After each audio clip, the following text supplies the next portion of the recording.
Buy-to-let is a great way to get started in property investing. It's got relatively low entry points, predictable returns, and they're really easy to find. Most successful property investors will have at least one buy-to-let property, and it's a really great place to start for first-time investors. Let's break it down in this video. So what does buy-to-let actually mean? A buy-to-let property is a house that you buy with the intention of renting it out to a tenant, and that produces a monthly cash flow. Now, to purchase a buy-to-let property, you can do it mainly one of two ways. You can buy it in cash, or you can use a buy-to-let mortgage. Cash is fairly self-explanatory, but most people will use a buy-to-let mortgage. A buy-to-let mortgage is a loan that's specifically for people who are looking to let out a property. Unlike residential mortgages, they're designed specifically for landlords. Generally, you'll need 25% of the property's value as a deposit.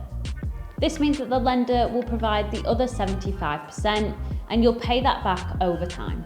As the owner, you'll use the rental income to pay off the mortgage and any costs that might be associated with the property, and then whatever's left over at the end of the month, you take home as profit. So you'll now have created a monthly cash flow from the rent through the tenants. But don't forget that you also own the property. As the property value continues to rise over time, so will your net worth. And this is the power of capital appreciation, and you only ever had to put 25% down. So what do you need to qualify for a buy-to-let mortgage? Some lenders will have an age limit for mortgages, but generally you will be fine if you're over 18 years old. Mortgage lenders will want to see that the property is making at least 125% of those mortgage payments. So for example, if a mortgage payment is £600, they'll want to see that the property is generating at least £750. As for your personal income, most lenders will want to see a minimum amount of about £25,000 of income, but there are some lenders out there that will consider less or no income at all.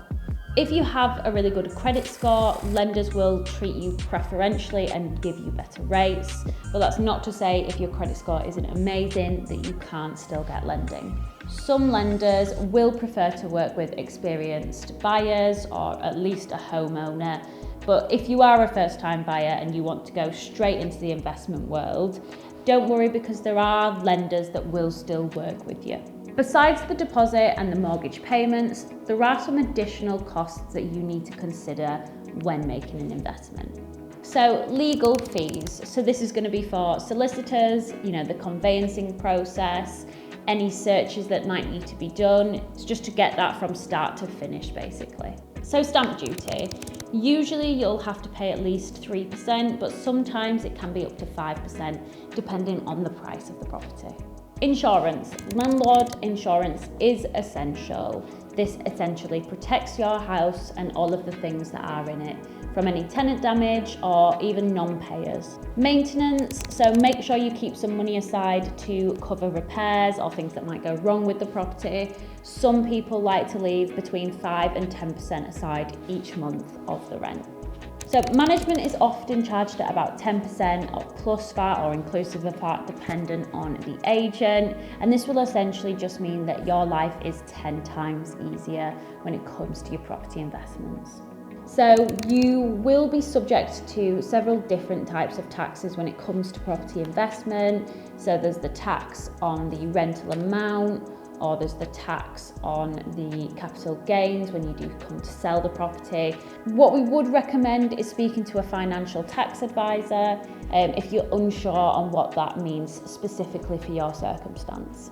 So I know that sounds like a lot of outgoings, but if you do find a property in a good investment area, you will be positively cash flowing every single month. Obviously, this is a really quick insight to the world of buy-to-let, and there is a lot more to learn before you guys get involved. But if you found this video useful, leave us a comment down below.